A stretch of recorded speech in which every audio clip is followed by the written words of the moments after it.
الله الرحمن الرحيم الحمد لله الذي نور قلوب العارفين بنور معرفته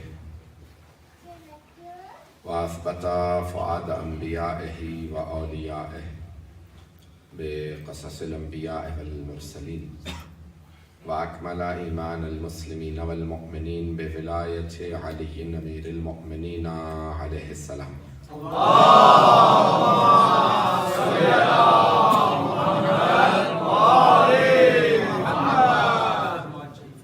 والصلاة والسلام والتحية والإكرام على أفضل الموجودات العبد المؤيد والرسول المسدد المصطفى الأمجد المحمود الأحمد أعني أبا القاسم محمد اللهم صل على محمد وآل محمد وعلى روحه ونفسه وسحره ووسيئه سيد الأتقياء والأصفياء مولى الموالي إمام المتقين علي بن أبي طالب اللهم صل على محمد وآل محمد وعلى أوصيائه لا سيما بقية الله في الأرضين روحي وأرواح العالمين لتراب مقدمه الفدا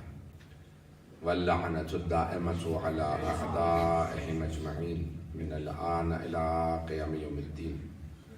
أما بعد فقد قال علي بن أبي طالب عليه الصلاة والسلام أنا أول من صدق رسول الله صلى الله عليه وسلم صلوات على محمد وعلى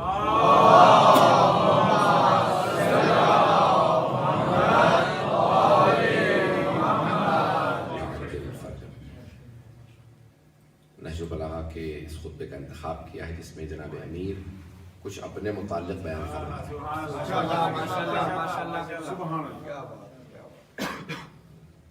بے زبان دیگر فضائل علی بے زبان علی.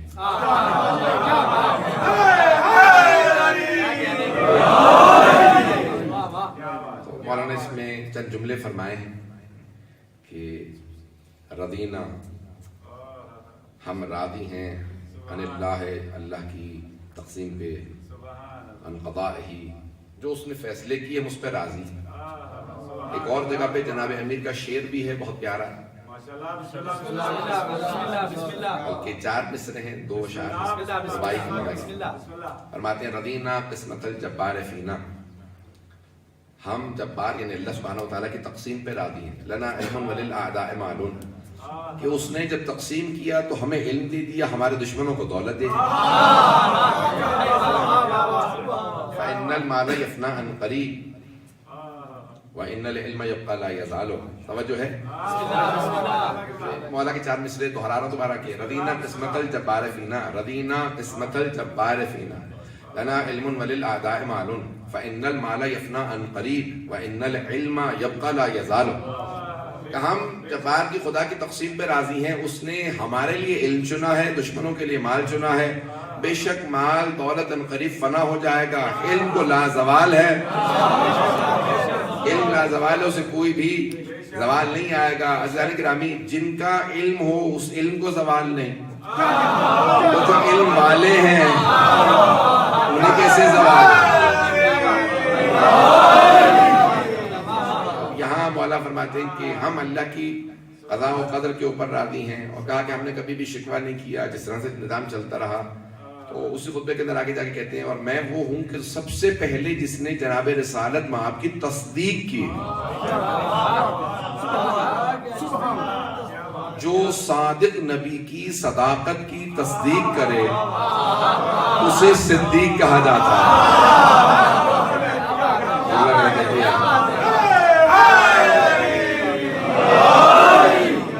سننا تو چاہیں گے. اہل بیت کے عنوان سے پیش کیا تھا جناب امیر سے صرف متعلق پیش کرنا چاہ رہا ہوں. انا اول من صدق رسول اللہ میں نے سب سے پہلے تصدیق کی. جو پیغمبر نے کہا میں نے کہا کہ یہ صادق ہے.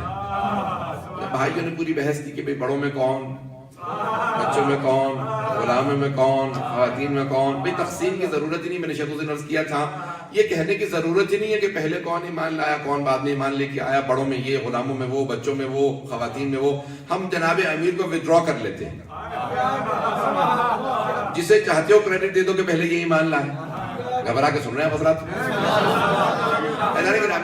جسے چاہو پہلے کہہ دو. میں کہتا ہوں مسلمانوں، جسے چاہو پہلے کہہ دو کہ یہ پہلے اسلام لے آئے، یہ پہلے ایمان لے کے آئے. ہم اپنے مولا کو ودرا کر لیتے ہیں. ہم کہتے نہیں ہیں. تم بجائے اس کے کہ کسی اور کو کریڈٹ دینے کے لیے کہو کہ نہیں، بچوں میں علی پہلے ایمان لائے تھے، بڑوں میں، بوڑھوں میں وہ، غلاموں میں وہ، مسورات میں وہ. ہم کہتے ہیں جناب امیر کو ہم ودرا کریں. جسے چاہو تم کریڈٹ دے دو. توجہ ہو سارے بندے کی میرے ساتھ. جسے چاہو کریڈٹ دے دو. خون جگر پیش کرو. جسے چاہو کریڈٹ دے دو. ہم جناب امیر کو ودرا کر لیتے ہیں. میں خود قسم کھا کے کہتا ہوں، میں کہہ رہا ہوں کہ امیر المومنین ایمان نہیں لائے. خدا کی قسم علی ایمان نہیں لائے. مصطفیٰ کی قسم علی ایمان نہیں لائے. مرتضیٰ کی قسم علی ایمان نہیں لائے. بھئی ایمان وہ لاتا ہے جو پہلے بے ایمان ہو.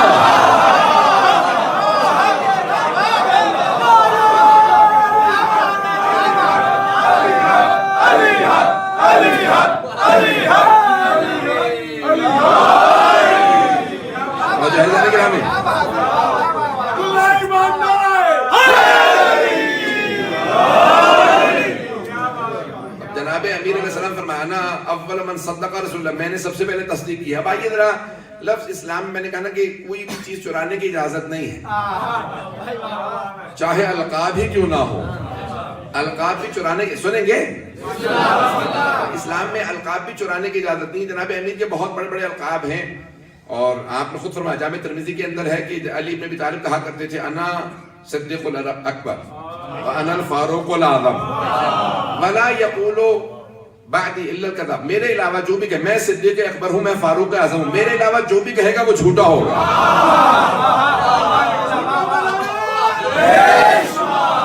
جناب امیر صاحب فرماتے کہ میں صدیق اکبر ہوں، میں فاروق اعظم ہوں. اب آئیے ذرا، اللہ نے قرآن کے اندر یہ الفاظ استعمال کیے ہیں کہ کون کون صدیق میں. اس سے پہلے کہ صدیق سے متعلق پیش کروں، اور بھی القابات ہیں، میں یہاں پہ تفصیل میں نہیں جانا چاہ رہا ہوں. لیکن اس سے پہلے کہ میں صدیق سے متعلق پیش کروں، آج میرے صرف یہ موضوع رہے گا صداقت، کہ مومن کو بھی صادق ہونا چاہیے. لیکن جناب امیر صدیق اکبر اسے پیش کرنا چاہ رہا ہوں آج تو. لیکن اس سے پہلے کہ بات کو آگے بڑھاؤں، عزیزان گرامی، بیت المال پہ سخاوت دکھانا اور ہے، اپنی ذاتی ملکیت پہ سخاوت دکھانا اور. واضح ہو رہا ہے کہ غنی کون ہوتا. بیت المال پہ سخاوت دکھانا کوئی بڑی بات نہیں ہوتی کہ بیت المال ہے، جس کو چاہے انسان تقسیم کر دے، اپنے عزیز کو دے دے، کسی رشتہ دار کو پیسہ دے دے. بات یہ ہوتی ہے کہ انسان کی ذاتی ملکیت اور انسان خرچ کرے راہ خدا کے اندر. وہاں سے پتہ چلتا ہے کہ کون کتنا سخی ہے. توجہ ہے میرے ساتھ؟ تو بہت سے لوگوں نے، بہت سے مسلمانوں نے، بڑے بڑے علماء نے ذوالفقار کے بے انتہا فضائل لکھے، یہاں تک کہ جناب امیر کے اتنے فضائل نہیں لکھے جتنے ذوالفقار کے لکھ دیے. پتہ نہیں توجہ ہے یا نہیں. کچھ افراد کو اس حد تک جناب امیر کا پوچھتا کہ ذوالفقار کے تو فضائل لکھ دی انہوں نے 2 صفحے کے، جناب امیر پہ 2 سطرے بھی سے زیادہ نہیں لکھے. تو کہا کہ جب ذوالفقار ایسی تلوار تھی، آسمان سے نازل ہوئی، 2 منہ تھے، اس کے توجہ ہے. تو سرور کائنات سے صحابہ نے پوچھا یا رسول خدا، تلوار کے اس کے 2 منہ کیوں ہیں؟ تلوار کا تو ایک منہ ہوتا ہے، آسمان سے آئی اور اس کے 2 منہ. تو کہا کہ اس کے 2 منہ اس بات کی علامت ہے یہ حق و باطل میں تمیز رکھتی ہے. کتنے لوگ ہیں میرے ساتھ؟ مجھے نہیں، یہ تلوار حق و باطل میں تمیز رکھتی ہے. تلوار حق و باطل میں تمیز رکھتی ہے. توجہ، تلوار حق و باطل میں تمیز رکھتی ہے. یہ حق کو بھی پہچانتی ہے، باطل کو بھی. ہر آدمی کے ہاتھ سے بلند نہیں ہوتی، اسی کے ہاتھوں میں آتی ہے جو حق و باطل کی تمیز رکھتا ہو. تو جو حق و باطل میں تمیز رکھتا ہے اسے کہا جاتا ہے فاروق. جو حق و باطل میں تمیز رکھتا ہے اسے کہتے ہیں فاروق. فاروق اعظم وہ ہوگا جس کے لیے ذوالفقار آئے، یا وہ ہوگا جو میدان سے بھاگ جائے؟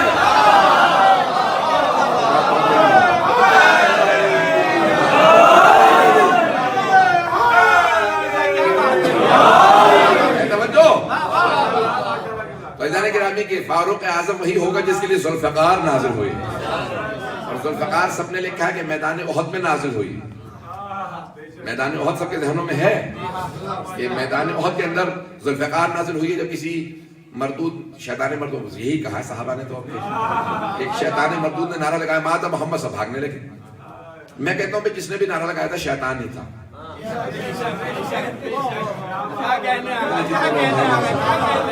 میں تو کچھ کہہ نہیں رہا. صحابہ نے کہا کہ شیطان مردود نے نعرہ لگایا تھا. میں کہتا ہوں جس نے بھی نعرہ لگایا تھا شیطان ہی تھا. نعرہ لگایا ایک آدمی نے کہ مات محمد, محمد مارے گئے. سب کے سب ایک دوسرے نعرہ لگایا فرو, بھاگو. فرو یعنی فرار کرنا, بھاگنا. سب کے سب بھاگنے لگے. جناب امیر نے ایک مرتبہ فوراً احد کے میدان پہ چڑھے, جناب سرور کائنات کو ہاتھوں میں بلند کیا اور آواز دے کے کہا ہاذا محمد رسول اللہ, ہاذا محمد رسول اللہ, ہاذا محمد رسول. اب سمجھ میں آ رہا ہے یہ ہاذا, یہ رہے اللہ کے رسول محمد مصطفیٰ, یہ رہے اللہ کے رسول محمد مصطفیٰ. اب سمجھ میں آیا غدیر میں پیغمبر نے ہاتھوں میں کیوں اٹھا کے کہا.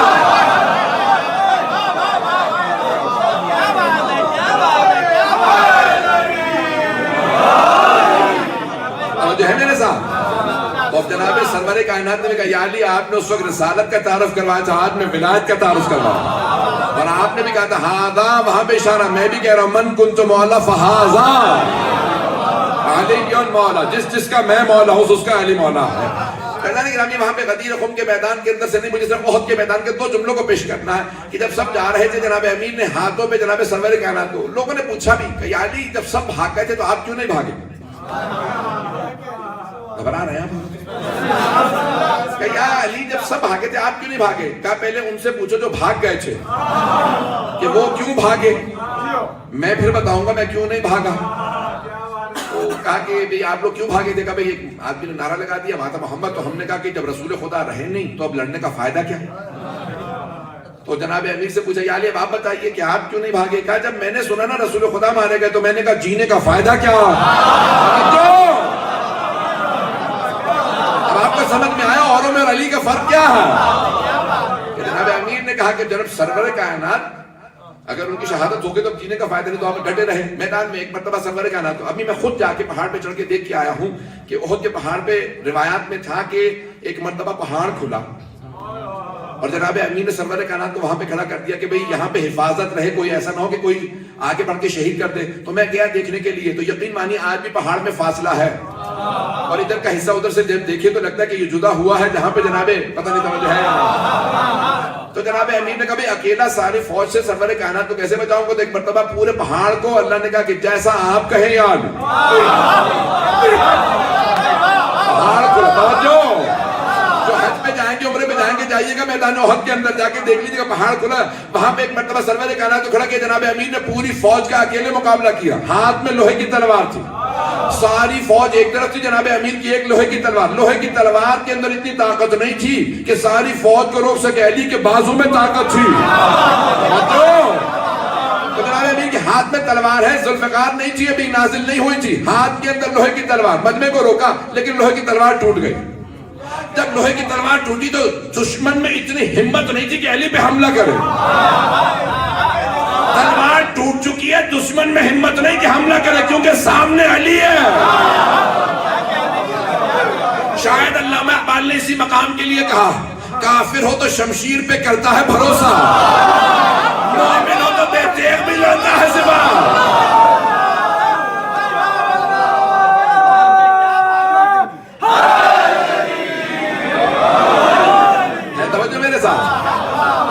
جناب امیر نے ایک مرتبہ مقابلہ کیا, تلوار ٹوٹ چکی لیکن مجمع رک جاتا, پوری کی پوری فوج رک جاتی. جناب امیر نے ایک مرتبہ سر اٹھا کے سرور کائنات کو دیکھا, کہا یا رسول اللہ میری تلوار ٹوٹ گئی. اور جناب حبیب خدا نے ایک کھجور کے درخت کی ٹہنی کو توڑ کے جناب امیر کی طرف پھینکا, کہا یا علی اس سے مقابلہ کیجئے. کوئی اور ہوتا تو کہتا ہے یا رسول اللہ ان کی لوہے کی تلواریں. یہ اور کھجور آپ دیکھتے ہیں کہ لکڑی بھی نہیں ہوتی, چھال کی طرح سے ہوتی, بہت نرم ہوتی ہے. کہا میں اس سے کیسے مقابلہ کروں, رکھا وہ ٹوٹ گئی. دوسری مرتبہ پھر اسی سے مقابلہ کیا, تیسری مرتبہ جب ٹہنی ٹوٹی تو ایک مرتبہ اللہ نے کہا رحمت پروردگار کو جلالا ہے, جلال خدا کو جلالا. وہاں سے کہا جبرائیل جنت سے ذوالفقار لے اور جا کے علی کے ہاتھ میں دے دے. وہاں سے جناب جبرائیل چلے اور قصیدہ پڑھتے جا رہے تھے, لا فتح الا علی.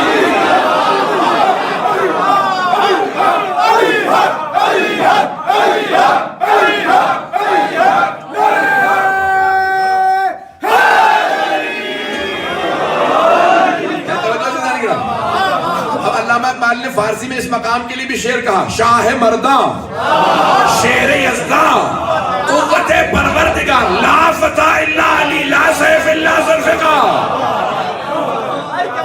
سے لوگوں نے کہا کہ نہیں وہ تلوار تھی جو حق و باطل میں تمیز کرتی تھی. ٹھیک ہے تلوار خاص تھی لیکن خاص تحفے خاص لوگوں کے لیے ہوتے ہیں. پتہ نہیں بات پہنچ رہی ہے نا.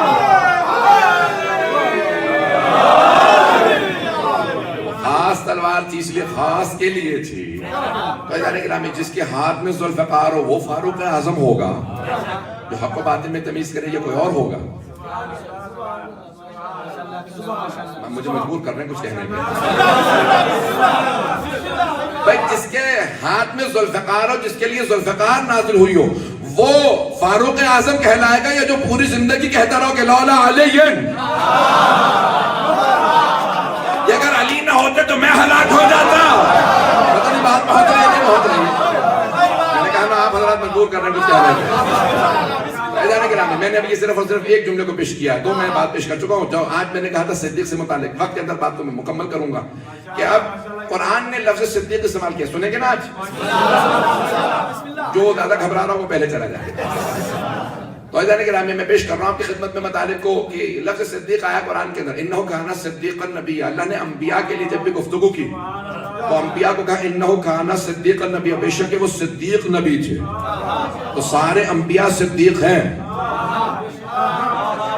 سارے انبیاء صدیق ہیں لیکن دو انبیاء کو اللہ نے خطاب کیا ہے صدیق کہہ کے. ابراہیم ایھا الصدیق اے ابراہیم صدیق. یوسفو ایھا الصدیق اے یوسف صدیق. لیکن العمدہ میں اور سنی شیعہ کتابوں کے اندر پیغمبر اسلام کی حدیث ہے کہ انبیاء کے علاوہ 3 صدیق ہیں. بہت گھبرا کے سننا میرا بننا ہے. تو آج جو ہے میں پیش کر کے رہوں گا. اب تو آخری ذمہ داری رات میں مجلس ہے اور آخری مجلس جمعے کے دن ہے. اسی رات میں میری فلائٹ ہے ذرا جلدی آ جائے گا. اس میں جو ہے پہنچنا اس لیے جلدی آئیں گے تو میں پیش کر پاؤں گا. بتا لیں جمعے کے دن مجلس بہت جلدی ہوگی. اسی رات میں میری فلائٹ ہے اس لیے میں پیش کر رہا ہوں. عزیزان گرامی اب یہ ساتھ میں مجلس کے اندر پیش کر رہا ہوں کہ جناب امیر کا فرمان انا اول من صدق رسول اللہ. میں سب سے پہلے رسول خدا کی تصدیق کرنے والا ہوں. سب سے پہلے یہ نہیں کہا دنیا میں سب سے پہلے نہیں مجمع کہ سب سے پہلے سرور کائنات کی تصدیق کرنے والا میں ہوں. جب اللہ نے کہا یہ میرا رسول ہے میں نے تصدیق کی ہاں یہ رسول. بھائی بہار الانوار کی جلد نمبر 16 کے جس صفحے پہ لکھا ہے نا کہ رسول خدا نے فرمایا کہ کنت نبیا آدم و بین الماء والطین. میں اس وقت نبی تھا جب آدم کی مٹی مٹی تھی پانی پانی تھا. اسی جلد میں اسی صفحے پہ لکھا ہے جناب امیر کا فرمان کنت ولیا و آدم و بین الماء والطین.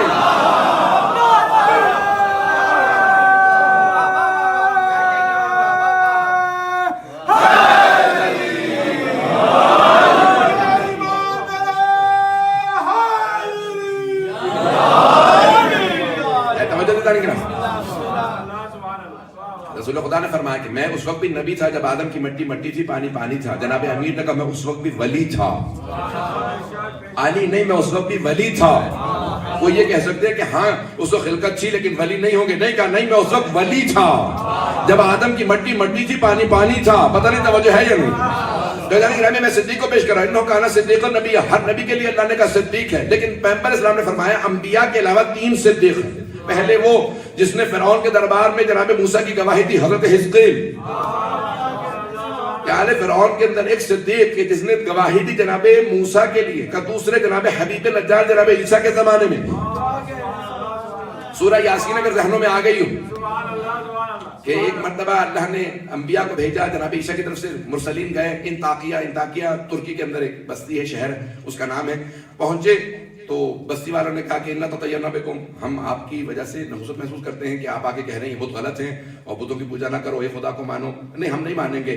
تو ایک مرتبہ کہا کہ ٹھیک ہے ان سب کو قتل کر دو. انہیں رجم یعنی پتھر مار مار کے جان سے مار دو. تو ایک مرتبہ وجاء رجل من اقصى المدینہ یسعی. بستی کے دوسرے سرے سے ایک رجل آیا. توجہ ہو. وجاء رجل من اقصى رجل. اللہ نے لفظ رجل ایک مرد آیا. خیبر میں بھی مرد آیا. اللہ کہتا ہے کہ اور مدینے کی دوسری شہر کے دوسرے حصے سے ایک مرد آیا، حضرت حبیب نجار، نام حبیب حدیث میں آیا، قرآن میں نام نہیں آیا. اللہ نے کہا کہ ایک مرد آیا. اللہ نام نہیں بتاتا، صفات بتاتا. اللہ نام نہیں بتاتا، صفات بتاتا. صفات تلاش کر کے نام خود تلاش کرو. اگر اللہ نام کہتا علی کا تو ہر آدمی کہتا میں علی، یہ علی، وہ علی. اللہ نے کہا میں صفات بتاؤں گا سوائے علی بن ابی طالب کے کسی میں نہیں ہوگی.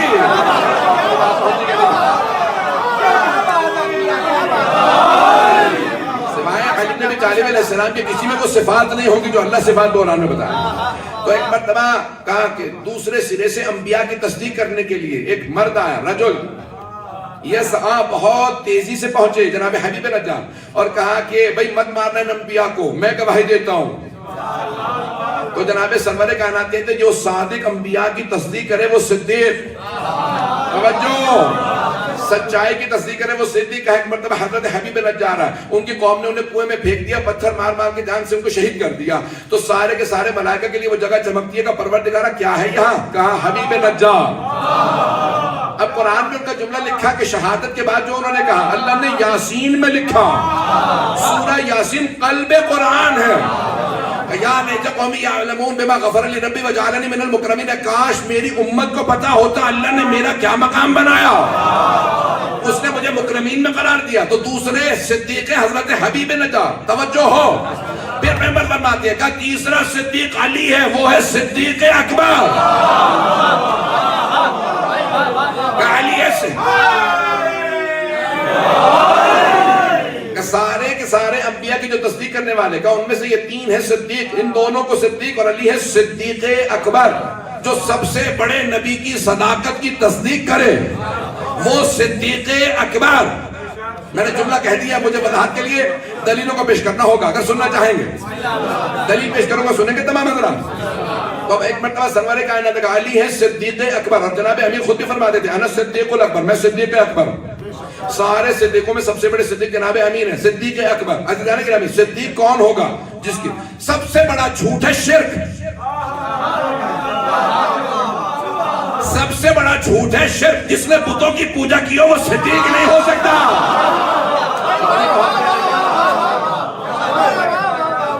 نہیں پہنچ رہے، نہیں پہنچ رہے. میں نے کہا نا حضرات جب دعوت دیتے تو آپ مجبور کرتے کچھ کہنے میں. چلے گی میرے ساتھ؟ مجمع کی توجہ رہے، میں خونِ جگر دے رہا ہوں. میرا وعدہ آپ سے بات مکمل کر دوں گا وقت کے اندر اندر. جناب یوسف کو صدیق کہا قرآن کے اندر، ذہن میں رکھیے گا. جناب یوسف کو اللہ نے بہت خوبصورت بنایا. بھائیوں ہی کو حسد ہونے لگا. سگے بھائی تھے، جناب یعقوب کے بیٹے تھے. کہا کہ لیکن نہیں، یہ کیوں زیادہ عزیز ہے. ٹھیک ہے، بعد میں جناب یوسف نے معاف کر دیا، انہوں نے بھی توبہ کی، اور بہت آیات بھی ہیں، روایات بھی ہیں، مجھے اس سے بحث نہیں. لیکن حسد تو تھا نا، بھائیوں کا حسد تو ہو گیا تھا نا. نحن نقص علیک احسن القصص بما اوحینا الیک ھذا القرآن. قرآن سورہ یوسف اٹھا کے دیکھیں، 12واں سورہ اور پورا مفصل سورہ میں واحد سورہ ہے جو ایک ہی موضوع پہ. قرآن موضوعات بدلتا رہتا. بھائی ایک سورہ ہے، اللہ کہتا ہے یہ بہترین قصہ، بہترین کہانی میں اپنے حبیب کو سنا رہا ہوں. یا میرے حبیب کی قرآن کا سب سے اچھا خوبصورت واقعہ. کیا کچھ ہے اس کے اندر، کتنے پہلو ہیں، کتنے زاویے ہیں. سننا چاہ رہے ہیں؟ میں نے صدیق کو ثابت کرنا ہے تو سنیے گا، عمل میں میرے ساتھ رہے. تو کہا جناب یوسف کے بھائی، اچھا کرتا جو انبیاء کا تھا جناب ابراہیم علیہ السلام کا، وہ جناب یعقوب کو آتا تھا. اس کے بعد پہنایا تو جناب یوسف کو پورا ہے. وہ قمیص، وہ کرتا، وہ قمیص پورے، عربی کا لفظ قمیص، وہ قمیص پورا ہی نہیں آتا تھا کسی اور کو سوائے وہ جو نبی ہو. تو نبوت کا بچپنا بتاتا، نبوت کا امامت کا بچپنا بھی بتاتا ہے. نبوت نبوت ہے، عصمت عصمت ہے. توجہ بھائی، بچپنا بھی ہو نبی اور امام کا تو بچپنا بتا دیتا ہے کہ غیر معصوم سے مقابلہ نہ کرنا ہمارا. وہ کرتا جو کسی کو پورا نہیں آتا تھا، سارے بیٹے جوان تھے، جناب ابراہیم کا کرتا صرف جناب یوسف کو پورا آتا تھا. اب سب بھائی سمجھ گئے کہ یہ نبی بھی ہے، یہ کرتا ہم میں سے کسی کو پورا نہیں آتا. اب سمجھ رہے جناب امیر نے، میں نے جو پہلے 4 مجالس پڑھی اس میں کہا کہ خلافت کے کرتے کو، خلافت کے کرتوں کے بہت سے لوگوں نے پہن لیے، لیکن کرتا کہیں جا رہا تھا، وہ کہیں جا رہے تھے. جو کرتا خود بتا رہا تھا انہیں پورا نہیں آتا. توجہ ہو میرے ساتھ. اس کے اندر کتنے پہلو ہیں، کتنے کہ یہ مجازی معنی میں بھی حقیقی معنی میں جہاں سے دیکھیں. تو اب جناب ابراہیم علیہ السلام کا وہ کرتا جناب یوسف کو پورا آتا، پوتے کو سب سمجھنے لگے کہ خوبصورت بھی ہے، باپ کی محبت کا مرکز، سارے خاندان کی محبت کا مرکز، ساری بستی کی محبت کا مرکز. اب ہر ایک کو محبت تھی تو جناب یوسف سے ان کی پاک دامنی بھی پتہ نہیں توجہ ہے. سب دیکھتے تو کہا کہ بھائی کیا کیا جائے. بھائیوں میں آپس میں وہاں پہ بسکٹ بنانا شروع کیا، منصوبے بنانے لگے. کس کے خلاف؟ بھائی کے خلاف. اب 10 بھائی اس میں شامل، 12 بھائی ہیں جناب یوسف مل کی، جناب یوسف سمیت. ایک ہے چھوٹے ان سے بنیامین، باقی 10 بڑے. تو اب 10 بھائیوں میں منصوبے شروع ہو. سن رہے ہیں؟ منصوبہ بندی شروع ہوئی. کیا کیا جائے؟ کبھی ان کو باپ سے دور کیا جائے گا تو باپ کی محبت ہمیں ملنے لگے گی. اگر یہ آنکھوں سے دور ہو جائیں. اب سمجھ رہے ہیں؟ جو حسد کرنے والے ہوتے ہیں وہ کہتے ہیں دور کر دیں تو تاکہ ہم محبت کا مرکز بن جائیں. انہیں سمجھ میں نہیں آ رہا تھا کہ اگر آنکھوں سے دور کریں گے تو باپ اور زیادہ تڑپے گا. اب اور جناب یعقوب تڑپ تڑپ کے رونے لگے، یہاں تک کہ نابینا ہو گئے، اور کہا کہ نہیں مجھے اپنا بیٹا یاد. اب یضت عیناہ من الحزن، اور وہ رو رو کے نابینا ہو کے قرآن کی آیت ہے سورہ یوسف ہے کہ گریا. ہم تو اتنا نہیں روتے ہیں، ہم تو صرف روتے ہیں. جناب یعقوب اتنا روئے کہ نابینا ہو گئے، پھر بھی نہ خدا نے قرآن میں کہا بدعت، نہ کسی مقام پہ کہا بدعت، نہ کہا شرک، نہ حرام. اتنا اللہ کو جناب یعقوب کا رونا پسند آیا کہ قرآن میں ذکر کیا ان کے رونے کا. اور مسلمانوں رونے کو بدعت نہ کہنا، بدعت ہوتی تو انبیاء نہ روتے. بات ہے یا نہیں؟ توجہ رہے گی میرے ساتھ. بھائیوں نے اپنے اپنے منصوبے بنانا شروع کیے. کبھی ٹھیک ہے ہم لے جاتے ہیں اور پھر کہیں قتل کر دیں گے، مار دیں گے. تو کیا کیا بھائیوں نے؟ ساتھ لیا. جناب یعقوب سے کہا یوسف کو ساتھ بھیج دیں. تو اب جناب یعقوب جانتے تھے بیٹوں کو حسد ہے، نبی تھے. تو کیا کہا؟ کہا بھائی نہیں تم کھیلتے رہو گے ویاکل ہوتے، ویسے بھیڑیا کھا جائے گا. اسی لیے علماء نے لکھا ہے تفسیر کے اندر کہ اگر آپ کو کسی سے بدگمانی بھی ہو تو اظہار نہ کریں. ایسا نہ ہو کہ اس برے آدمی کو کوئی آئیڈیا مل جائے. پتہ نہیں بات پہنچی یا نہیں پہنچی. اب کیا کیا بیٹوں نے؟ جب واپس آئے تو یہی کہا کہ بابا جان ہم کھیل رہے تھے، واقع ہوتے اسے بھیڑیا کھا گئے یوسف کو. اور کیا وہ جاؤ بے دمن کر دے، اور جھوٹا خون لگا کے آ گئے. قرآن کی آیت ہے جھوٹا لگا خون لگایا کسی کا بھی کا کرتا. بھائی جب یوسف ہی کو بھیڑیا لے گئے تو کرتا کیوں چھوڑ گیا؟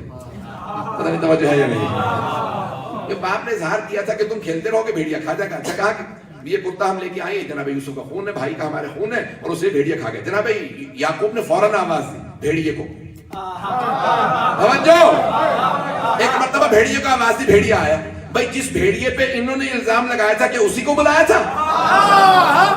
نہیں، انہوں نے کسی بھیڑیے کو بلایا. کہ بھیڑیا ایک مرتبہ بھیڑیا آیا اور جناب یعقوب نے سوال کیا کہ تو نے یوسف کو کھایا؟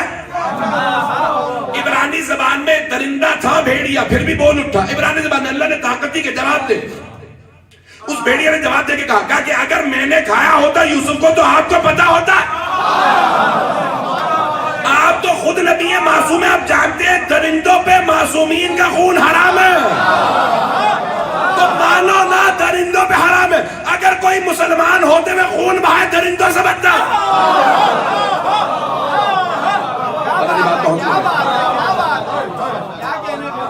ایک مرتبہ کہا کہ یہ بھیڑیا تو کہہ رہا کہ بھیڑیے نے نہیں کھایا.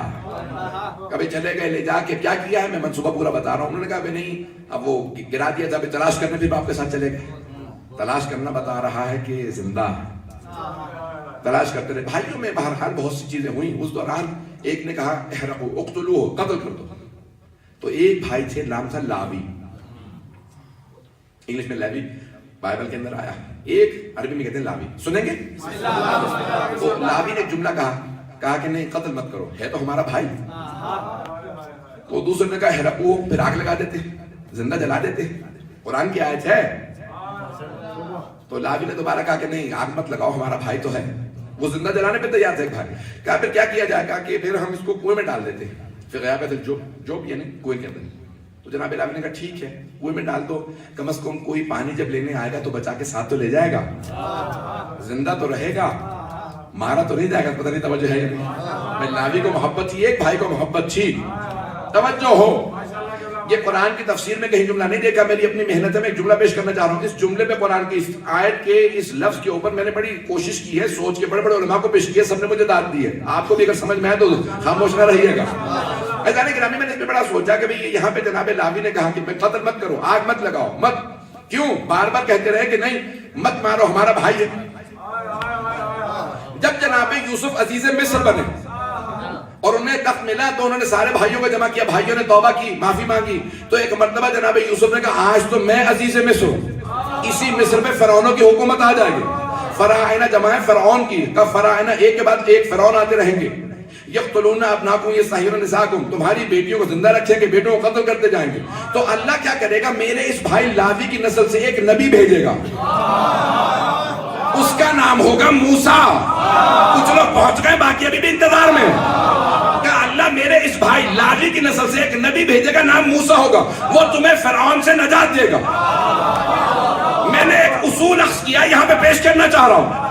کسی مفسر نے لکھا خدا کی قسم بڑی محنت ہے، میری محنت کو ضائع نہ کیجیے گا. بہت سوچا، علماء سے پیش کیا، ایک اصول اخذ کیا کہ جناب لاوی کی نسل میں کیوں جناب موسیٰ، جناب یوسف کی نسل میں کیوں نہیں. توجہ، پروردگارہ جناب یوسف نبی ہے، ان کی نسل میں رکھتا تو اپنے نبی موسیٰ کو، کہ نہیں لاوی کی نسل میں. تو جو اصول میں پہنچا ہوں پیش کر رہا ہوں کہ نہیں میرے اس بھائی لاوی کی نسل سے اللہ ایک رسول بھیجے گا، نبی نام موسیٰ ہوگا، تمہیں فرعون سے نجات دے گا. پروردگارہ لاوی کی نسل میں کیوں، تو میں اس نتیجے پہ پہنچا. خدا جواب دے گا کہ کیونکہ لاوی کو میرے یوسف سے محبت تھی. کبھی نعرہ نہیں آئی کہ لاوی کو میرے نبی سے محبت تھی. اصول یہ ہے جسے میرے نبی سے محبت ہو، میں اس کی نسل میں اپنی نبوت بھیجتا ہوں، میں اسی کی نسل کے اندر پیغام رکھتا ہوں. عصمت وہاں آتی ہے جو نبی سے محبت کرے.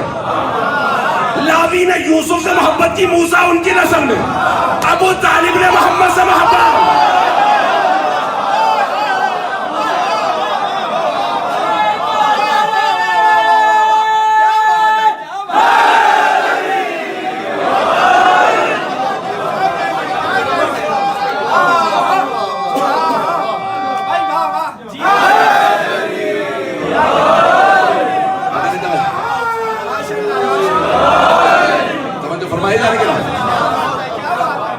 سوچتے رہے وہی آیات سے نتائج نئے نئے آتے رہے.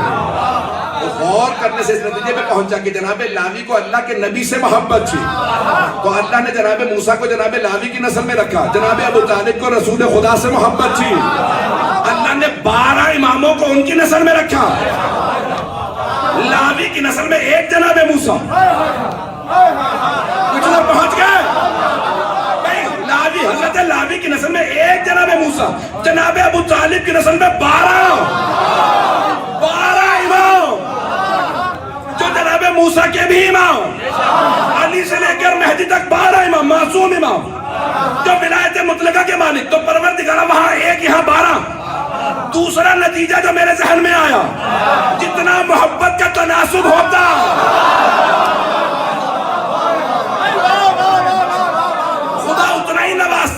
جتنی لاوی کو محبت تھی ان کی نسل میں ایک جناب موسیٰ، جتنی جناب ابو طالب کو محبت تھی اللہ نے اس محبت کی وجہ سے 12 امام.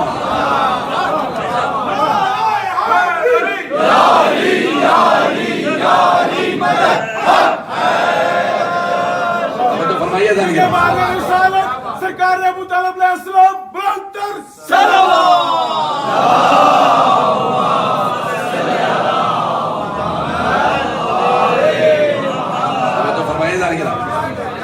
اب یہ جناب ابو طالب کو محبت اتنی زیادہ تھی کہ اللہ نے کہا ہے ابو طالب وہاں لاوی کو جتنی محبت تھی اتنی نبوت رکھی ہے، اور آپ کی جتنی محبت تھی میں نے اپنے 12 امام آپ کی نسل میں رکھے. توجہ ہو، یہاں روک کے ایک آیت کو پیش کرنا چاہ رہا ہوں اگر سننا چاہیں. سورہ رحمان، علماء کہتے ہیں جب بھی جنت کا نقشہ آپ نے ذہن میں بٹھانا تو سورہ رحمان پڑھ لیں.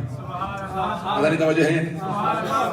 اور جب جنت کا تذکرہ آتا ہے نا تو مومن کو بہت خوش ہونا چاہیے، کیونکہ ان کے وطن کا تذکرہ آ رہا ہے.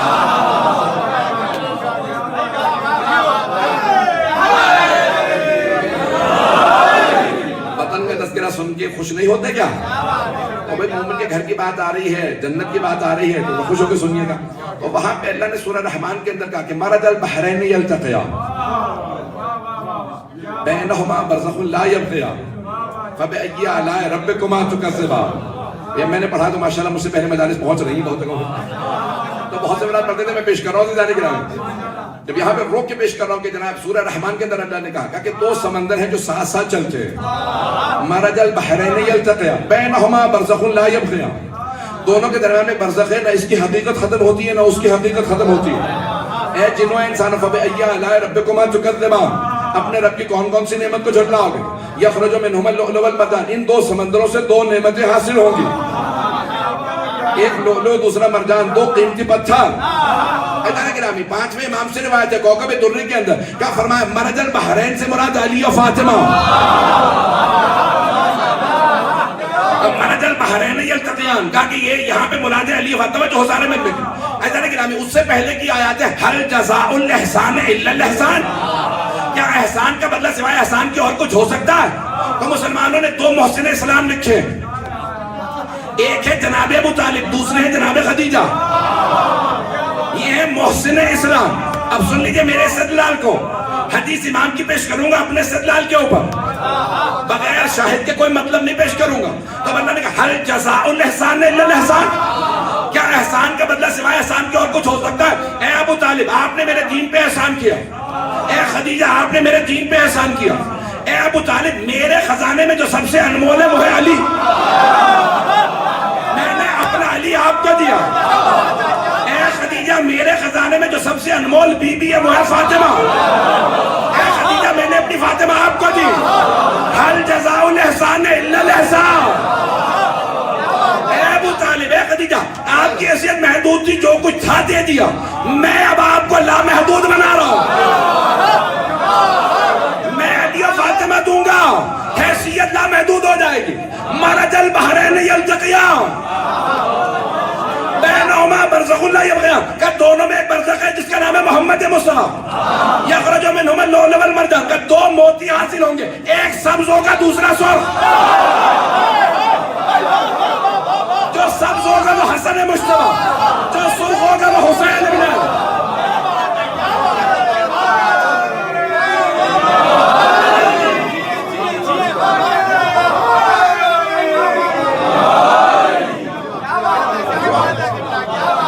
رہے گی یخرج منہما اللؤلؤ والمرجان، قیمتی ترین دو موتی حاصل ہوں گے. اور یہ جزا ہے علی و فاطمہ کی کہ اللہ نے انہیں حسن و حسین دیے. بھائی جانے گرامی اب یہ میں پیش کر رہا ہوں، سنیں گے اگر؟ تو بھائیوں نے جناب یوسف کو کنویں میں ڈال دیا، اور جب کنویں میں ڈالا تو کنویں کا دہانہ the face of the well وہ بہت تنگ تھا، بہت زیادہ چوڑا نہیں تھا، لیکن کنواں نیچے بہت بڑا تھا. نیچے بہت بڑا کنواں تھا، اس میں پانی کم تھا، خشکی بہت زیادہ تھی. آپ نے دیکھا ہے کہ یہ ریپٹائلز ہوتے ہیں، یہ جو سانپ کیڑے مکوڑے بچھو وغیرہ، سنیکس اینڈ اسکورپین، یہ سارے کے سارے کولڈ بلڈڈ ہوتے ہیں. یہ زمین میں گھر کر لیتے ہیں. جب سردی زیادہ ہو تو سردی سے بچنے کے لیے، جب گرمی زیادہ ہو تو گرمی سے بچنے کے لیے، کیونکہ زیادہ گرمی سے بھی بچ جاتے ہیں، زیادہ سردی سے بھی. توجہ ہے بھائی، میں نے بایولوجی کا درس نہیں شروع کیا، میں بھی تفسیری پیش کر رہا ہوں. آپ یہ سمجھنے لگیں کہ بایولوجی شروع ہو گئی ہے مولانا، یہ موضوع سے تو نہیں ہٹ گیا، نہیں موضوع سے نہیں ہٹا ہوں، سارے مجمع کی توجہ ہو. اب ایک مرتبہ وہاں پہ جب جناب یوسف کو بھائیوں نے کنویں میں ڈالا تو وہ اس کنویں کے اندر پانی کم تھا اور خشکی بہت زیادہ. دیکھا کہ سارے کے سارے وہاں ریپٹائلز ہیں، کیڑے مکوڑے ہیں، بہت سے جانور ہیں، چرند پرند. توجہ ہو، بہت مختلف قسم کے جانور. سارے جانوروں کا بھی ہمیں شکار مل گیا، چلو کاٹتے ہیں، کھائیں گے. ایک مرتبہ جیسے سب کے سب کاٹنے کے لیے آگے بڑھے، ان میں ایک سانپ بھی تھا. اس سانپ نے کہا مت کاٹنا یوسف کو، یہ صدیق ہیں. نہیں ہے مجمع میرے ساتھ، نہیں مجمع نہیں ہے میرے ساتھ. توجہ، سارے بننے کی توجہ. ایک مرتبہ سانپ نے کہا مت کاٹنا یوسف کو، قرآن میں ہے نا ایھا صدیق یوسف ایھا صدیق، او یوسف و صدیق. سانپ نے کہا مت کاٹنا، یہ صدیق ہے. تو اب پتہ چلا جو صدیق ہو اسے سانپ نہیں کاٹتا.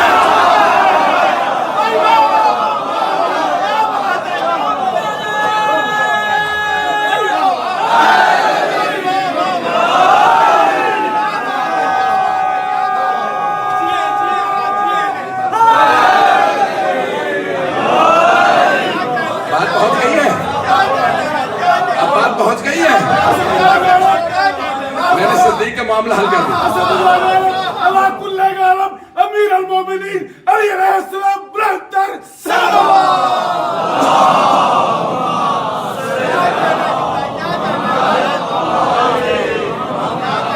توجہ ہے زیادہ نہیں کرا. اس نے خود کہا کہ مت کاٹنا یہ صدیق ہے. توجہ ہے. اب پتہ چلا جو صدیقوں سے سانپ نہیں کاٹتے اور اگر خود ہی کہتے مجھے سانپ نے کاٹ لیا تو پھر یہ مانو وہ یا سانپ نہیں ہے یا یہ صدیق نہیں ہے.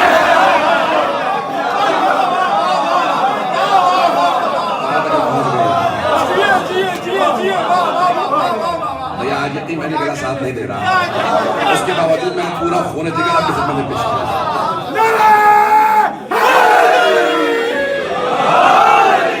بات پہنچ گئی ہے سر.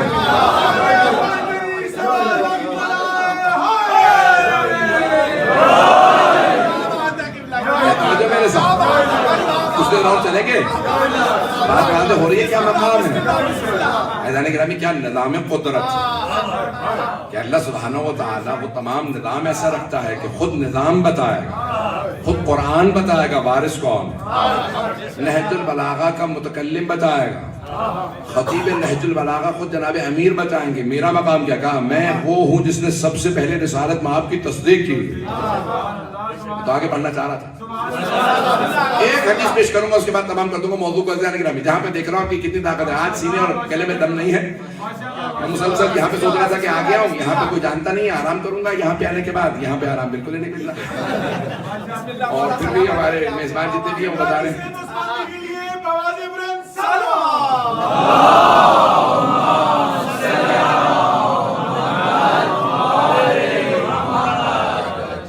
کبھی ہر آدمی ملنا چاہتا ہے, ہم بھی ملنا چاہتے ہیں. تو میں ہمیشہ کہا کرتا ہوں مومن کو آرام تو قبر ہی میں ملتا ہے. تو میں پیش کر رہا ہوں ایک حدیث کو, سننا چاہیں گے بس ایک حدیث کو پیش کروں گا. جتنی باریکیوں میں چلتے چلے جائیں. حدیث کئی کتابوں کے اندر آئی ہے اور خود الامالیہ شیخ طوسی کے اندر موجود ہے کہ شیخ طوسی ہمارے حوزہ علمیہ نجف اشرف کے جنہوں نے بنیاد رکھی ہے, حوزے کی بنیاد رکھی, وہاں مسجد بنائی, پورا بغداد سے منتقل کیا حوزے کو. تو ان سے سوال کیا گیا کبھی انہوں نے جو اپنی کتاب کے اندر حدیث لکھی ہے, کیا کہ جناب امیر علیہ السلام نے فرمایا, کہا کہ رسول خدا کا اللہ نے نور بنایا اور ان کے نور سے عرش کو بنایا. توجہ ہو. کہا پھر میرا نور بنایا, میرے نور سے کرسی کو بنایا. توجہ. وسع کرسی السماوات والارض, کہ زمین و آسمان کو. پھر کہ سیدہ کے نور کو بنایا, کہ زمین و آسمان کے تمام کی تمام چیزوں کو جناب سیدہ کے نور سے بنایا, تمام کی تمام زمین و آسمان کو. پھر حسن مجتبیٰ کو بنایا, ان کے نور سے جنت کو بنایا, حوروں کو بنایا. کہ پھر حسین کو بنایا, ان کے نور سے ان کے شیعوں کو بنایا.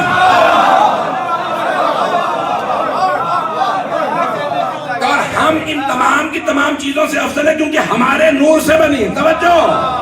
کہ ہمارے نور سے یہ چیزیں بنی, ہم ان چیزوں سے افضل ہیں. توجہ سارے بننے کی. کہ ہمارے انوار پہلے بنے, چیزیں ہمارے بعد میں بنی. کچھ بھی نہیں تھا جب ہمیں بنایا. کہ ہمارے انوار سے اللہ نے اشیاء کو بنایا, ہمارے انوار سے. توجہ ہو. انوار النعمانیہ کا ترجمہ پیش کر رہا ہوں کہ سرور کائنات بیٹھے ہیں, کوئی جوان آیا اور کوئی وحی پیش کر رہا, داعیہ کلبی کی شکل میں سب کے سب بیٹھے ہیں کہ اچانک وحی رک جاتی ہے, کوئی جوان گزرتا ہے, ان کی تعظیم میں کھڑے ہو جاتے ہیں.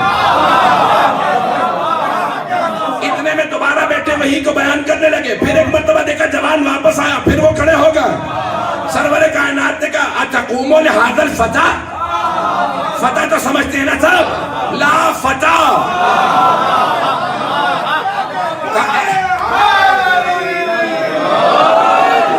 اے جبرائیل کیا آپ اس جوان کے لیے بار بار تعظیماً کھڑے ہوتے ہیں؟ جناب جبرائیل سے سرور کائنات نے کہا اتقوموا لہذا الفتى, دنیا کو معرفت کروا رہے ہیں جناب امیر کی. کہا اتقوموا لہذا الفتى, کہ اس جوان کے لیے آپ بار بار کھڑے ہوتے ہیں. کہ ولماذا اقوم لمن علمنی, میں اس کے تعلیم میں کیوں کھڑا نہ ہوں جس نے مجھے تعلیم دی.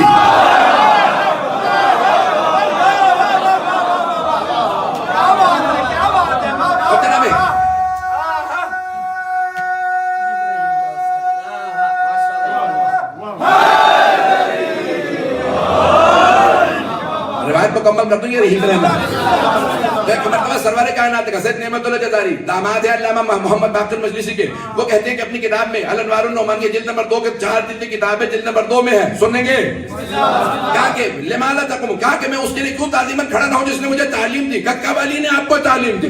کہا اللہ نے ہمارے نور کو خلق کے سارے فرشتے نور کی مخلوق ہیں، ہماری طرح سے پیدا ہو کے جوان نہیں ہوتے، خلق کر دیے جاتے ہیں۔ کہ جیسے خلق ہوا سوال ہوا من انتا وما اسمک، تو کون ہے تیرا نام کیا؟ ومن انا وما اسمی، میں کون ہوں میرا نام کیا؟ کہ میں متحیر پریشان تھا، ابھی خلق ہوا فوراً سوال ہو گیا، کہ اسی جوان کا نور سامنے آیا اور کہا قول، جواب میں کیا کہ انتا رب الجلیل و اسمک الجلیل، پوچھنے والے تو رب جلیل ہے، تیرا نام بھی جلیل ہے، وانا عبد الجلیل اسمی جبرائیل، میں عبد الجلیل ہوں، میرا نام جبرائیل ہے۔ پتہ نہیں توجہ ہے کہا کہ اس وقت جب میں خلق ہوا تھا تو علی نے مجھے سکھایا میرا نام کیا ہے، میں کون، خبرات ہونے رہے ہیں۔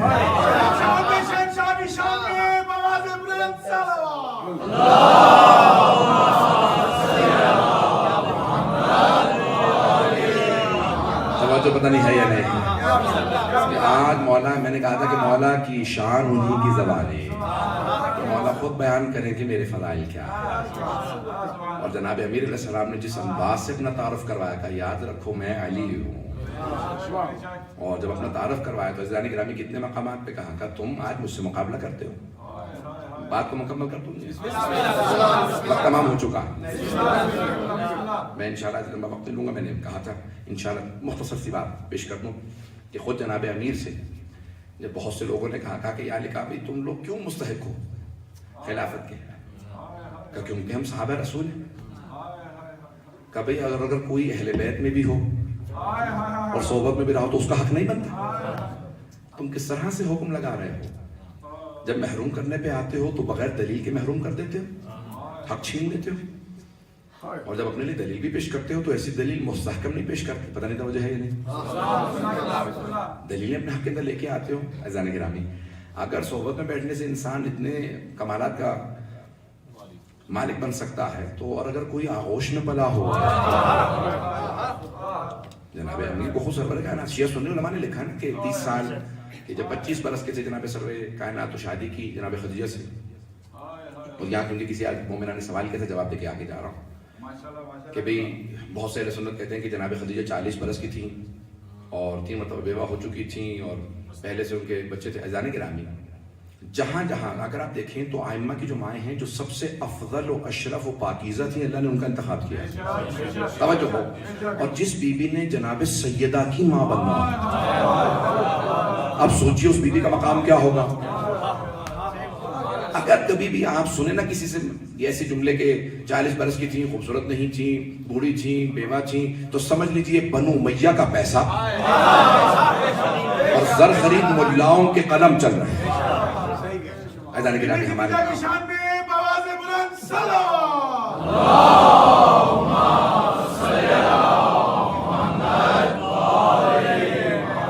بات پہنچ گئی ہے کہ جناب خدیجہ السلام علیہ کس ہستی کا نام ہے کہ جتنے بھی افراد نے اگر کبھی کہا تو یہ بنو امیہ کا پیسہ ہے، کہ جہاں جناب خدیجہ سے متعلق ہمارے علماء نے لکھا ہے کہ وہی 25 برس کی تھی اور کوئی عرب جرت نہیں کرتا تھا رشتہ بھیجے، اتنی پاک دامنہ تھی کہ کوئی عرب جرت نہیں کرتا تھا رشتہ بھیجے۔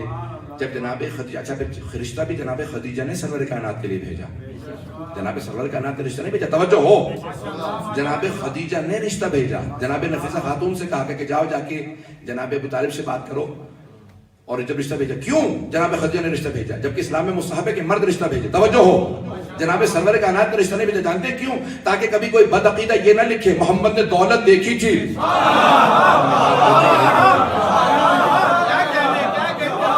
کہے دولت دیکھی تھی رشتہ بھیج دیا، ملکہ العرب تھی، اتنی دولت مند تھی، اتنا کچھ تھا ان کے پاس، تو دولت دیکھنے کے بعد رشتہ بھیج دیا۔ جناب خدیجہ ابھی اعلان رسالت نہیں ہوا، کہ میں ابھی سے حفاظت کر کے رسالت کی بتاؤں گی کہ میں ایمان رکھنے والی ہوں، جس میں سیدہ کی ماں بننا، سوچیے مقام کیا ہے۔ ہم بتائیں جب آئیں تو جناب نفیسہ خاتون نے کہا جناب ابو طالب سے، کہا کہ جناب خدیجہ الکبریٰ کا رشتہ لے کے آئی ہوں، کہ پہلے بھتیجے سے بات کیجیے، جن کے لیے رشتہ آیا انہیں سے بات کیجیے۔ جناب سرور کائنات کے بعد جب نفیسہ خاتون آئی، کہا کہ آپ کے لیے رشتہ لے کے آئی ہوں، تو کہا کہ میرے چچا سے بات کیجیے۔ کہا ان سے پہلے بات کر چکی ہیں, انہوں نے کہا کہ آپ سے بات کروں. کہا پھر مجھے چچا سے مشورہ کر لینے دیں. بھئی یہ سرور کائنات اتنا اہتمام کیوں کر رہے ہیں بار بار کہ ان سے بات کیجئے, میں ان سے بات کروں گا؟ یہ دنیا کو سمجھا رہے ہیں جس سے رسالت مشورہ کرے اسے ابو طالب کہتے ہیں. آئے جناب ابو طالب کے پاس, کہا چچا جان آپ کو معلوم ہے کہ خدیجہ کا رشتہ ہے, آپ کا مشورہ کیا؟ کہا بھتیجے آپ خدیجہ سے شادی ضرور کیجئے گا. کہا چچا جان آپ بتا دیجئے تاریخ کے اندر مورخین نے سب کرنا تھا, جناب ابو طالب نے کیوں مشورہ دیا؟ کہا خدیجہ کا اور ہمارا شجرہ 4 نسلوں پہ مل جاتا. پتہ نہیں توجہ ہے نہیں.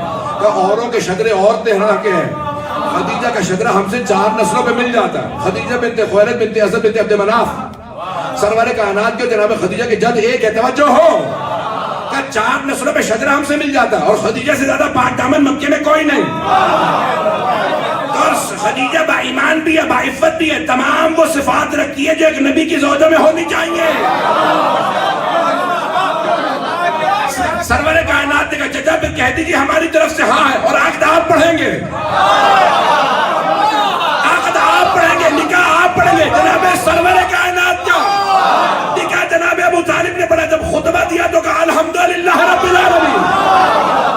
مجھے نہیں پتا کہ یہ جناب ابو طالب نے لوح محفوظ کا مطالعہ کیا تھا کہ انہیں پتا چل گیا پہلا سورہ الحمد ہوگا.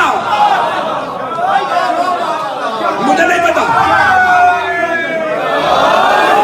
مجھے نہیں پتا کہ انہوں نے لوح محفوظ میں مطالعہ کر کے کہا تھا الحمدللہ رب العالمین یا نہیں. اللہ کو ان کا الحمدللہ کہنا اتنا پسند ہے. قرآن کا پہلا سورہ الحمد کو رکھا. یہ جناب ابو طالب کا مقام. جناب ابو طالب کی شان میں آواز بلند صلوات.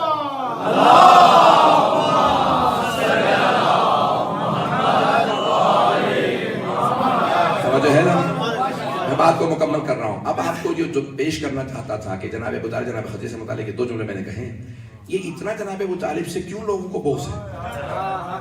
بھئی اتنے اور صحابہ موجود ہیں جن کے باپ کافر مرے ہیں, کسی اور سے تمہیں اتنی عداوت نہیں ہے, ان کا نام لے دیتے. جناب ابو طالب سے کیوں اتنی عداوت ہے؟ کیونکہ جناب ابو طالب کا ایک جرم ہے, وہ ہیں جب بھی لکھا جائے نا علی تو لکھا جائے گا ابن ابی طالب. اگر جناب ابو طالب کسی اور صحابی کے باپ ہوتے تو ان کے فضائل ہی فضائل ہوتے, لیکن وہ ہیں جناب امیر کے والد گرامی, تو بہت سارا علی کا ہے. ان لوگوں کے دلوں کے اندر نکالا جناب ابو طالب سے ہے. پتہ نہیں توجہ ہے یا نہیں. اور مسلمانوں نے یہی لکھا, صحیح بخاری میں بھی یہی موجود ہے کہ جناب سرور کائنات آئے کان میں کہا چچا جان کلمہ پڑھ لیجیے میں آپ کی شفاعت کر دوں گا. توجہ ہے, کان میں آگے کہا چچا جان آپ کلمہ پڑھ لیجیے میں شفاعت کر دوں گا. تو ایک بات تو واضح ہوئی نا کہ بخاری شفاعت کو مانتے ہیں. بات پہنچے کہ نہیں پہنچے؟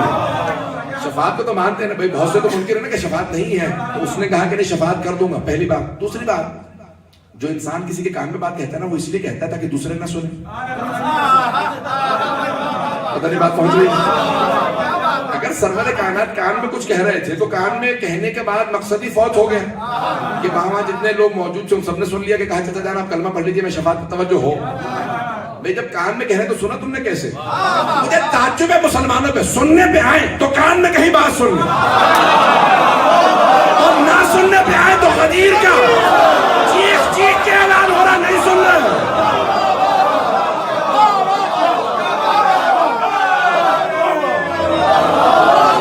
جو بھی نعرہ لگائے گا وہ بخشا جائے گا. نعرہ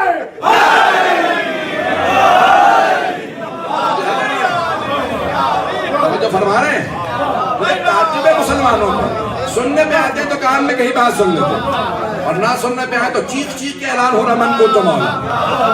سننے کو تیار ہی نہیں. سب نے تعجب ہے. اے جانے کہ ہمیں جتنی باریکیاں دیکھتے چلے جائیے گا آل محمد آپ کو جدا نظر آئیں گے. میں بات کو مکمل کر کے بس مصاحب کی طرف آ رہا ہوں کہ اب وہ 3 راویوں کی جلدی سے نام سن لیجیے جنہوں نے یہ روایت کی ہے. 3 راوی ہیں اس کی کہ جناب سرور کائنات نے کان میں کہا چچا جان آپ کون کون ہیں 3؟ پہلے ابو ہریرہ جو ابھی مسلمان ہی نہیں ہوئے تھے, پتہ نہیں بات پہنچ رہی ہے نہیں. 3 راوی ہیں, سن رہے ہیں. تو پہلے ابو ہریرہ ہیں جو 9 ہجری میں مسلمان ہوئے. جناب ابو طالب کا وصال ہوا ہے مکے کے اندر, وہ بھی مدینے میں, ابھی وہ بھی وہیں تھے جہاں پہ پیدا ہوئے تھے, ابھی مدینے آئے ہی نہیں ہیں, اور انہوں نے روایت بھی کر دی ہے. پتہ نہیں بات پہنچ رہی نہیں. تو انہوں نے نہیں بیان کہ وہ کہتے ہیں کہ میں اچھا. پھر دوسری بات وہاں پہ وہ کہتے ہیں کہ صحیح بخاری میں لکھا ہے کہ قریش کے سردار موجود تھے. جہاں سردار بیٹھے تھے تو وہاں کیا کر رہا تھا؟ نہ تو سردار تھا، نہ کوئی تیرے قبیلے کا کوئی بیک گراؤنڈ تھا، نہ کوئی توجہ ہے. بات پہنچ رہی ہے؟ برا تو نہیں منا رہے؟ جہاں سردار بیٹھے تھے تو وہاں بھی اس کا کیا کام تھا؟ اچھا دوسرا راوی عبداللہ ابن عباس جو پیدا ہی نہیں ہوئے تھے، اور تیسرا راوی ہے عبداللہ ابن عمر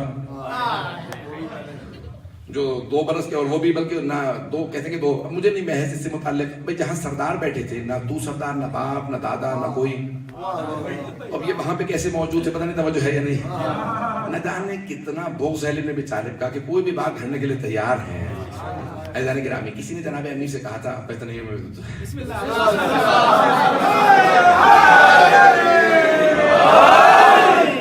یہ بغض نیا نہیں ہے جناب امیر کا، یہ بغض بہت پرانا تھا. بڑے بڑوں کے اندر بغض تھا علی ابن طالب کا. ایک نے آنے کے بعد جناب امیر سے کہا یا علی ابو کا فی النار. سارے لوگ کہہ رہے کہ معاذ اللہ آپ کے بابا نار میں جہنم میں. تو آپ نے فوراً سوال کیا اما سمعت رسول اللہ یقول، کیا تو نے جب میرے بھائی رسول خدا سے کہتے سنا کہ علی قسیم الجنت والنار؟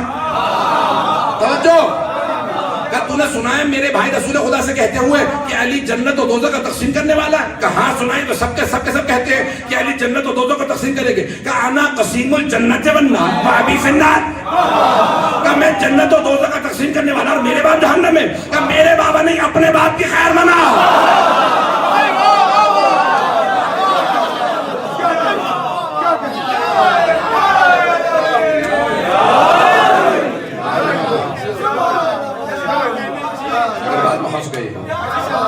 میں آج 1 گھنٹہ نہیں بولنا چاہ رہا تھا، پھر بھی آپ نے پڑھوا دیا.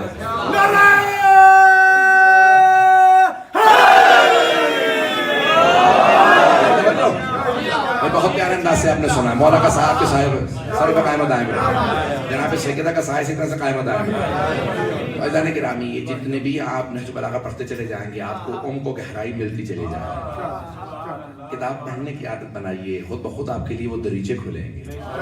دل گواہی دے گا آل محمد کی عظمت کی، یقین بڑھتا چلا جائے گا، ایمان میں اضافہ ہوتا چلا جائے گا. عزیزان گرامی، ہمیں ناز ہے کہ ہم ان کے ماننے والے ہیں، ہم 14 کے ماننے والے ہیں. پروردگارہ تیرا لاکھ لاکھ کرم ہے کہ تو نے ہمیں اس در میں پیدا کیا، اور اگر پیدا نہیں ہوئے تھے تو جو لوگ آئے ہیں تو پروردگارہ تیرا شکر ہے تو ہمیں ہدایت دے کے یہاں لے آئے.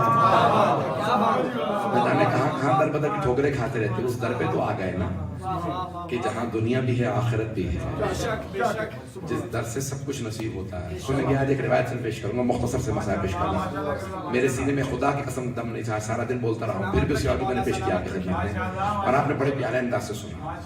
ایک امام سجاد علیہ السلام کے چاہنے والے ہیں اور نام ہے ان کا ابراہیم، اور وہ جب بھی حج پہ آتے تو ہر سال مدینے آتے، روضہ رسول کی زیارت کرتے اور جناب سید سجاد کی بھی زیارت کرتے. مولا حسین کے پاس آتے، امام سجاد کی زیارت کرتے. بہت بزرگ عالم دین سے میں روایت نقل کر رہا ہوں کہ جب آتے مولا سجاد کے قدموں میں آ کے بیٹھتے، بہت ہاتھ چومتے، تحائف لے کے آتے، تحفے کا چاہنے والے تھے بہت. ہر سال آتے. ایک سال مولا نے کہا کہ ابراہیم آپ ہر سال ملنے آتے ہیں، اگلے برس میں آؤں گا آپ سے ملنے. کہ مولا آپ دمشق آئیں گے؟ شام میں دمشق میں؟ مولا نے کہا میں دمشق آؤں گا. کہ مولا ظہیر نصیب آپ تشریف لائیں گے؟ مولا نے کہا ابراہیم میں دمشق آؤں گا لیکن آپ مجھے پہچانیں گے نہیں. ابراہیم نے کہا مولا آیا ایسا ممکن ہے میں آپ کو دیکھوں اور نہ پہچان سکوں؟ مولا یہ کیسے ممکن ہے میں آپ کی زیارت کروں اور پہچان نہ سکوں؟ مولا نے کہا ابراہیم غیرت مندوں پہ بڑے بڑے وقت آتے ہیں، غیرت مندوں پہ بڑے بڑے وقت آ جاتے ہیں، وہ پہچانے نہیں جاتے. کہا مولا ایسا ممکن نہیں ہے کہ میں آپ کو نہ پہچانوں. مولا نے کہا ابراہیم بس میری ایک وصیت یاد رکھنا. کہا مولا حکم کیجیے آپ کی وصیت کیا ہے؟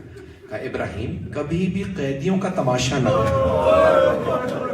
بڑا جملہ مولا کا، مصائب کا بڑا سخت جملہ.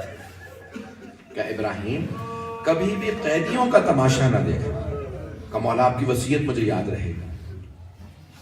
شام کے دربار کے باہر ایک زندان تھا، 2 زندان گزرے ہیں بیت کے. ایک شام کے دربار کے اندر جہاں پہ ہاتھ دکھائی نہیں دیتا تھا، روشن دان نہیں تھا، دروازہ نہیں تھا. ابھی بھی جا کے دیکھیں نا آپ تو دروازے کئی جانے کے بعد وہاں پہ زندان. دوسرا تھا بازار کے اندر، اس میں جنگلہ لگا تھا، اس کی چھت نہیں تھی. اہل بیت پہ بارش بھی برستی تھی تو اہل بیت پہ آتی، دھوپ آتی تو اہل بیت. پتہ نہیں میں کیسے پیش کروں گا جو بھائی کوئی رونے میں بخل نہ کرے گا، ساتھ چلیے گا، ذرا محسوس کیجیے گا مسائل کو۔ تو اس زندان میں جو بازار میں ہیں امام سجاد بیٹھے ہیں، بیویاں بیٹھی ہیں، اتنے میں وہی مولا کے صحابی ہیں ابراہیم گزر رہے ہیں، گزرتے گزرتے رک جاتے ہیں، کہیں کس قسم کے قیدی ہیں، گزرتے گزرتے واپس آئے، دیکھنے لگے کس قسم کے قیدی ہیں، کتنے مظلوم ہیں، ان کی مظلومیت بیاں ہے۔ کہ اچانک امام سجاد کی نگاہ پڑی، آگے بڑھے، کہا ابراہیم تمہارے مولا نے کہا نہیں تھا تماشا نہ دیکھنا قیدی ہوگا۔ ابراہیم نے ایک مرتبہ مولا کو دیکھا، کہا تو تھا میرے مولا نے تماشا نہ دیکھنا، آپ کون ہیں، آپ کو کیسے معلوم؟ اے قیدی آپ کو کیسے معلوم ہے؟ مولا نے کہا ابراہیم پہچانا نہیں؟ غور سے دیکھنے لگے، کہا نہیں میں آپ کو پہچان نہیں سکا، آپ فرمائیے آپ کون ہیں؟ مولا نے کہا غور سے دیکھ۔ بہت غور سے دیکھتے رہے، کہا میں سید سجاد۔ جیسے کہا نا میں سید سجاد، جناب ابراہیم زاروں قطار رونے لگے، تڑپنے لگے۔ کہا مولا میرے طرف دیکھیے گا، کہا مولا آپ 24 برس کے جوان ہیں، یہ آپ کی داڑھی سفید کیسے ہو گئی؟ مولا پچھلے برس جب میں ملنے آیا تھا تو داڑھی سفید نہیں تھی، مولا یہ آپ کی ساری داڑھی سفید کیسے ہو گئی؟ کہا ابراہیم میں نے کہا تھا نا غیرت مندوں پہ بڑے بڑے وقت آ جاتے ہیں۔ اب جناب ابراہیم رونے لگے، کہا مولا مجھے کچھ حکم کیجئے، میں آپ کے لیے کیا کر سکتا ہوں؟ مولا اگر کچھ کھانے کو چاہیے میں کھانے کو لا دوں، پانی چاہیے میں پانی لا دوں۔ مولا نے کہا کہ ابراہیم مجھے کچھ نہیں چاہیے، ہو سکے تو مجھے 9 چادریں لا دے۔ ابراہیم مجھے 9 چادریں لا دے۔ ایک مرتبہ جناب ابراہیم تڑپنے لگے، کہا مولا آپ مرد ہیں، آپ مجھ سے امامے کا کپڑا مانگتے، مجھ سے ابا قبا مانگتے، نالین مانگتے، آپ کے نالین ٹوٹ گئے ہیں، مولا یہ آپ 9 چادریں کیوں مانگ رہے؟ کہا ابراہیم ابھی بھی نہیں سمجھے، علی کی بیٹیاں میرے ساتھ ہیں۔ کہا ابراہیم علی ابن ابی طالب علیہ السلام کی بیٹیاں میرے ساتھ ہیں، ہو سکے تو مجھے 9 چادریں لا دے۔ عجیب و غریب حالت ہے امام سجاد کی۔ ابراہیم تڑپنے لگے۔ عزیزان گرامی جب مولا سجاد واپس مدینے بھی آئے تو عجیب و غریب کیفیت تھی، جب بھی بہتا پانی دیکھتے آواز آتے ہائے نواسہ رسول، پیاسے مارے گئے۔ میں چند جملے پیش کر رہا ہوں، 2 سے 4 منٹ کی زحمت دوں گا، میرا وعدہ اگر آپ تصور کریں گے آنکھوں میں آنسو ضرور آئیں گے۔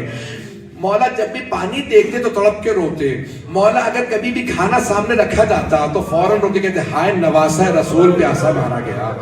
مولا کی عجیب و غریب کیفیت تھی، جب بھی کوئی مولا کے سامنے کشتہ بھی جانور بھی رکھا جاتا تو مولا رونے لگتے۔ میں آخر جملے پیش کر رہا ہوں، جب ایک مرتبہ مولا اپنے گھر میں تھے، وضو کر رہے تھے، کوئی آدمی صحن سے گزر رہا تھا، آواز دے کے کہنے لگا رہے مسلمانوں کو کیا ہو گیا ہے، بالا خانوں پہ جانور ذبح کرنے لگے ہیں۔ دوسرے نے پوچھا نہیں تو ایسی بات کیوں کر رہا ہے؟ کہا ابھی میں گزر رہا تھا، میرے کاندھے پہ خون کا قطرہ گرا۔ کیا یہ کسی نے جانور ذبح نہیں کیا، سید سجاد گریہ کر رہے ہیں۔ کہہ رہے مولا اس طرح سے گریہ کرتے ہیں کہ آنکھوں سے آنسو۔ میں جملہ نہیں پہنچا سکا۔ چند برس پہلے میں دبئی گیا، وہاں پہ بہت بزرگ عالم دین سے ملا، سید صادق شاہ صاحب ہمارے لاہور کے تھے، نجف اشرف میں آغا محسن الحکیم کے دفتر میں ترجمہ کرتے تھے۔ میں نے ان سے سوال کیا جب بہت بیمار تھے انتقال سے پہلے، کہ کوئی مجھے ایسا آغا محسن الحکیم کا خاطرہ سنائے جو مجھے یاد رہے۔ کہ پاکستان کا ایک پروفیسر آیا آغا محسن الحکیم سے ملنے کے لیے، کہ آغا کہ ہمارے علماء ممبر سے پڑھتے ہیں کہ آغا امام زین العابدین علیہ السلام جب روتے تھے تو آنکھوں سے آنسو کی جگہ خون برستا تھا، کہ مجھے کوئی دلیل چاہیے۔ کہ آغا محسن الحکیم نے سفید رومال جیب سے نکالا، کہ ذرا رک جاؤ، بیٹھے اور ایک مرتبہ آنکھوں پہ رومال رکھا، زاروں قطار رونے لگے، بلند آواز سے چیخے مار مار کے رونے لگے۔ آغا محسن الحکیم نے ایک مرتبہ رومال ہٹایا، دکھایا سفید رومال پہ سرخ نشان تھا۔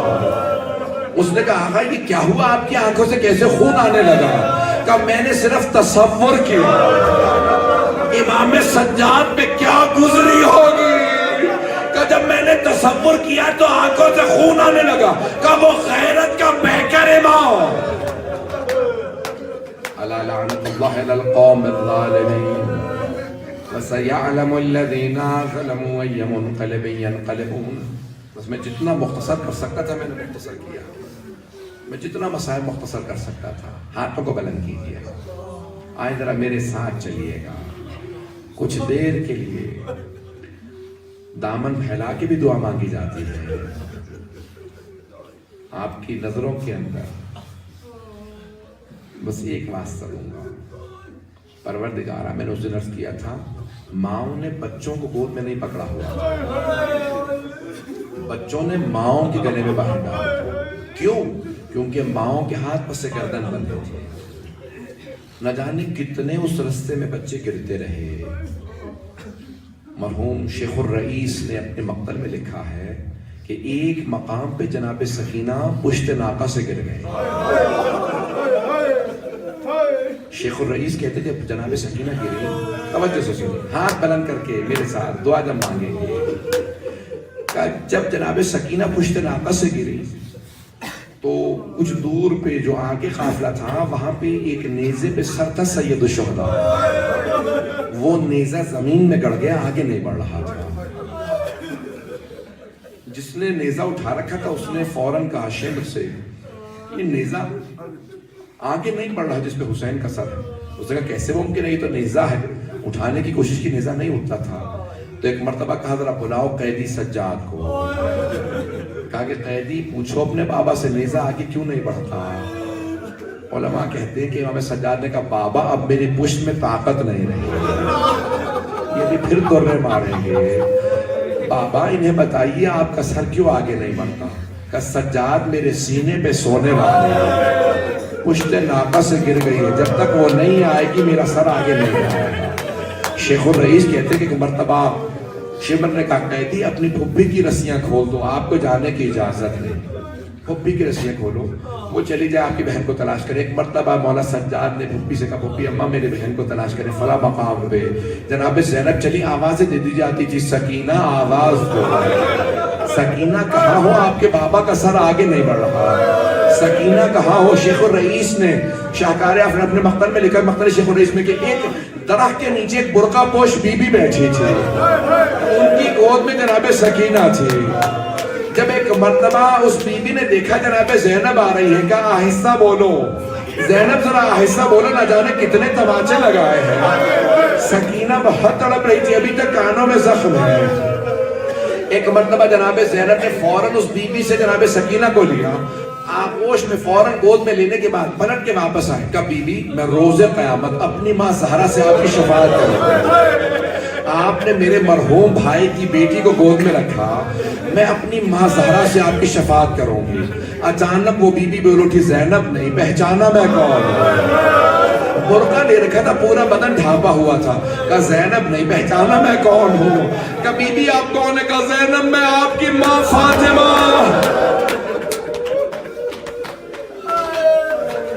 پروردگارا واسطہ ان بیویوں کا جنہوں نے اتنے مصائب دیکھے. پروردگارہ صاحب الزمان کا ظہور دیکھنا نصیب فرما. دشمنان اہل بیت کو نیست و نابود فرما. داعش و طالبان کو آل سعود کو غارت فرما.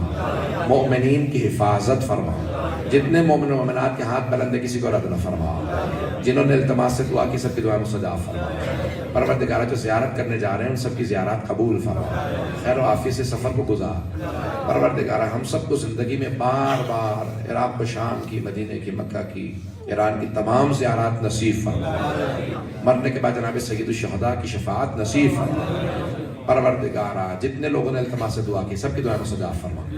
مریضوں کو صحت کاملہ عاجلہ عنایت فرما. بے اولادوں کو اولاد عنایت فرما. مقروضوں کے قرضے ادا فرما. پریشان حالوں کی پریشانیاں دور فرما. حج و زیارات کی تمنا رکھنے والوں کو حج و زیارات نصیب فرما. عراق و شام کے حالات خراب ہے، ہمارے روضہ مقدس کی حفاظت فرما. جہاں جہاں مومنین بسے ان کے جان مال عزت آبرو کی حفاظت فرما. پروردگارہ جہاں جہاں خصوصاً اس وقت یمن میں بہت سخت حالات خراب ہے، پروردگارہ آل سعود کو غارت فرما. اس امام بارکہ کو ترقی عنایت فرما. ربنا تقبل منا انك انت السميع العليم بحق محمد وآلہ الطیبین الطاہرین المعصومین. ماتم سے